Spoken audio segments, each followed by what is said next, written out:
Hello guys, in this video I am going to show you how to add stickers to your picture on the Pixomatic application. But first I just want to mention, don't forget to subscribe to my channel, because at 10,000 subscribers I'm going to show you my whole YouTube revenue statistics and growth strategy, how to make money online. So let's jump into it. First of all, open the application on your phone.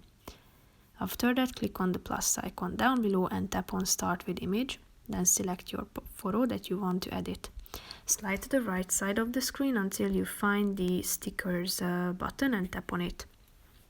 Here you can find a bunch of stickers organized into distinct categories such as new, frames, notification stickers, Christmas stickers, Polaroid, wigs, love, glam look, and so on.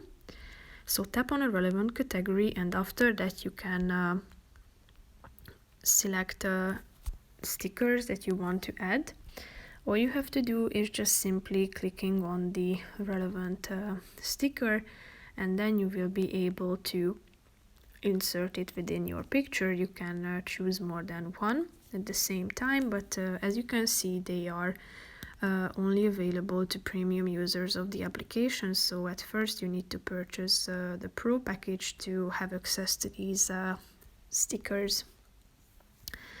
But after that you can easily insert them by just simply clicking on the relevant stickers. So that's pretty much it for this video, guys. See you in the next one. Bye bye.